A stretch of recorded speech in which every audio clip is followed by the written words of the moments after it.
नेपाल जैसी जब क्रांति आएगी, राहुल गांधी का घर फूंक दिया जाएगा, अखिलेश यादव का घर फूंक दिया जाएगा। आप लिख लीजिए मेरी बात को। नमस्कार, आप सभी का स्वागत है वायरल खबरों के शो आज क्या है वायरल में। बात करेंगे अखिलेश यादव बनाम सुब्रत पाठक की। एक वीडियो सोशल मीडिया पर वायरल है, जरा सुनिए दोनों के सवाल और जवाब। नेपाल जैसी जब क्रांति आएगी, राहुल गांधी का घर फूंक दिया जाएगा, अखिलेश यादव का घर फूंक दिया जाएगा। आप लिख लीजिए मेरी बात को। इनकी सड़कों पर दौड़ा दौड़ा कर मारेंगे अगर इस प्रकार की किसी ने भी हिम्मत की तो। स्टेटमेंट पूर्व में रहे एमपी, सुना होगा स्टेटमेंट। कह रहे कि सबसे पहले घर जलाए जाएंगे हमारे और कांग्रेस पार्टी के नेता के। अरे रुक जाओ ना एक मिनट। एक बार मैंने कह दिया कि पान खा करके प्रेस मत किया करो। वो दिन है, आज का दिन है। एक बात तो मान ली उन्होंने, क्या पान खा करके मुंह भर करके प्रेस के सामने नहीं आते। आप पुरानी प्रेस उठा लो, उनकी पूरा भरा हुआ होता था मुंह तमाकू से। अब सुनने में आया, कोई बता रहा कन्नौज का कि जर्दा ज्यादा खाने लगे हैं, तो अब जर्दे का असर दिखाई। जी हाँ, सुब्रत पाठक इस वजह से वायरल है क्योंकि अखिलेश यादव ने उन पर फिर से मजे लिए हैं। सुब्रत पाठक जो कन्नौज से पहले बीजेपी के सांसद थे और अखिलेश यादव के सामने चुनाव हार गए, उन्होंने 19 तारीख को एक बयान दिया, यानी 19 सितंबर को राहुल गांधी की यात्रा और उनकी प्रेस कॉन्फ्रेंस, जो कि उन्होंने कथित तौर पर वोट चोरी का आरोप लगाया इलेक्शन कमीशन पर, उस पर जवाब देते हुए उन्होंने बात की नेपाल की क्रांति की। उनसे पूछा गया कि नेपाल में इस तरीके से क्रांति हो गई, अराजकता हो गई, सत्ता परिवर्तन हो गया, तो उन्होंने कहा कि भारत में तो 2014 में ही ये काम हो चुका था। ये कोई जो क्रांति थी वो सड़क पर नहीं हुई, बल्कि वोटों के जरिए हुई, ईवीएम से हुई और प्रधानमंत्री नरेंद्र मोदी बनकर सामने आए। अगर अब होती है तो राहुल गांधी और अखिलेश यादव के घर जला दिए जाएंगे। जो नेपाल में जो हुआ वो 2014 में हिंदुस्तान में हो चुका है। फर्क इतना है कि वहाँ सड़कों के ऊपर हुआ, यहाँ पर ईवीएम के माध्यम से हुआ, यहाँ के ऊपर इलेक्शन के माध्यम से हुआ। यहाँ की जनता ने भी आंदोलन किया, इन भ्रष्टाचारियों बेईमानों के खिलाफ आंदोलन किया। जिस प्रकार से वहां के ऊपर आंदोलन परिवारवाद के खिलाफ हुआ, वंशवाद के खिलाफ हुआ, नेपाल में आंदोलन भ्रष्टाचार के खिलाफ हुआ, तो हिंदुस्तान में भी आंदोलन भ्रष्टाचार के खिलाफ हुआ। सबने देखा था, जिसमें अन्ना हजारे भी बैठे थे, और उस आंदोलन का परिणाम था कि देश में नरेंद्र मोदी देश के प्रधानमंत्री बने। भ्रष्टाचार के खिलाफ नरेंद्र मोदी देश के प्रधानमंत्री बने, इस परिवारवाद के खिलाफ नरेंद्र मोदी देश के प्रधानमंत्री बने। तो कुल मिलाकर नेपाल जैसी जब क्रांति आएगी, राहुल गांधी का घर फूंक दिया जाएगा, अखिलेश यादव का घर फूंक दिया जाएगा। आप लिख लीजिए मेरी बात को। इनके सब के ऊपर, राहुल गांधी के ऊपर भ्रष्टाचार के मुकदमे हैं, अखिलेश यादव के ऊपर भ्रष्टाचार के मुकदमे हैं, लालू प्रसाद यादव के ऊपर भ्रष्टाचार के मुकदमे हैं। देश में कोई विपक्ष का ऐसा नेता नहीं है जिसके ऊपर भ्रष्टाचार के मुकदमे ना हो। अब बात कन्नौज की है तो अखिलेश यादव तक पहुंच नहीं थी। जब बात अखिलेश यादव तक पहुंची तो प्रेस कॉन्फ्रेंस के दौरान बीते दिनों उन्होंने इस पर चुटकी ली। पत्रकारों ने सवाल पूछा, उन्होंने सवाल को घुमाते हुए कहा कि आजकल आप सुन नहीं रहे हैं, हमारे यहाँ के जो नेता हैं वो कह रहे हैं कि कांग्रेस के नेता और हमारा घर जला दिया जाएगा।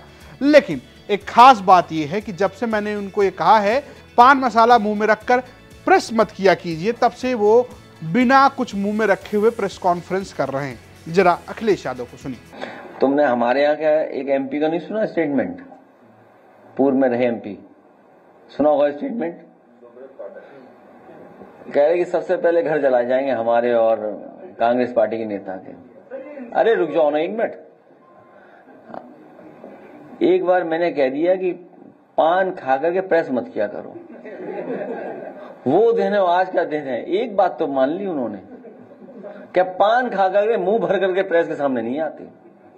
आप पुरानी प्रेस उठा लो, उनकी पूरा भरा हुआ होता था मुंह तमाकू से।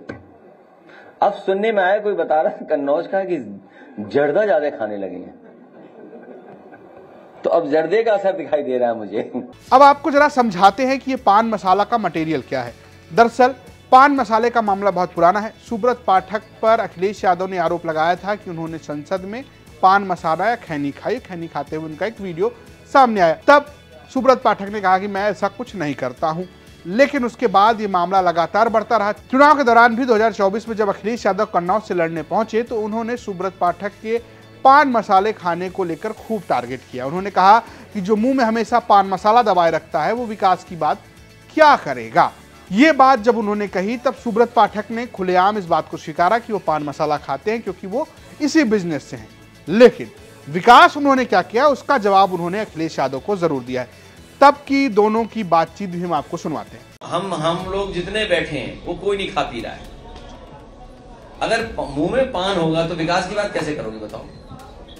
जब मुंह में पान भरा होगा तो विकास की बात कैसे करोगे आप? खैनी भरी होगी।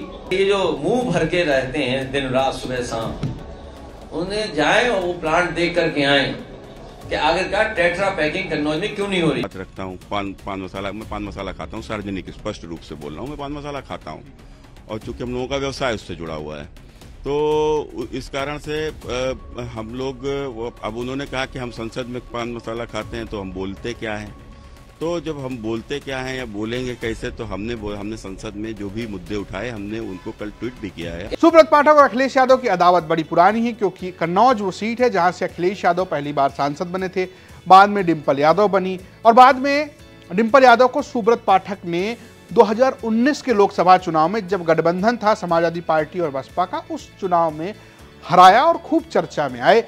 उसके बाद अखिलेश यादव लगातार उन पर हमलावर होते रहे हैं और सुब्रत पाठक भी इसी तरीके की बयानबाजी करते रहे।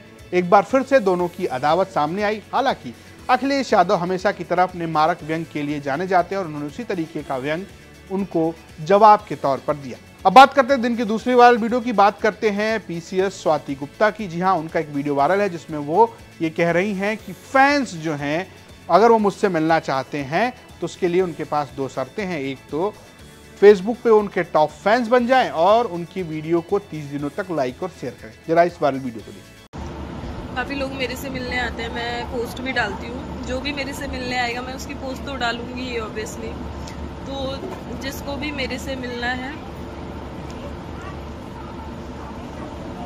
वो मेरे टॉप फैंस में आ जाए फेसबुक पे, नंबर 1, एंड नंबर 2 मेरी पोस्ट को फेसबुक पे शेयर करें, 30 दिन तक शेयर करें। तो मैं खुद ही आप लोगों को इनवाइट भेज दूंगी और जो भी मेरे से मिलने आएगा उसकी पोस्ट ऑब्वियसली मैं फेसबुक और इंस्टाग्राम दोनों पे डालूंगी।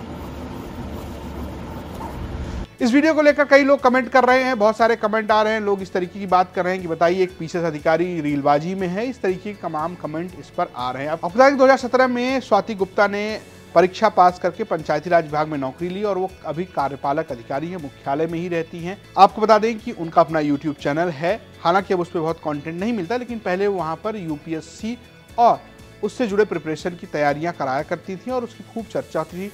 सोशल मीडिया हो, चाहे वो इंस्टाग्राम हो चाहे फेसबुक हो, उस पर उनकी खूब चर्चा रहती है। वो लोगों से मिलने, मंत्रियों से मिलने की रील बनाती हैं, यहाँ तक कि वो लोगों को टिप्स भी देती हैं। अब उन्हें सोशल मीडिया पर ट्रोल किया जा रहा है। फिलहाल आज के हवाले में इतना ही। देखते रहिए यूपी तक। नमस्कार।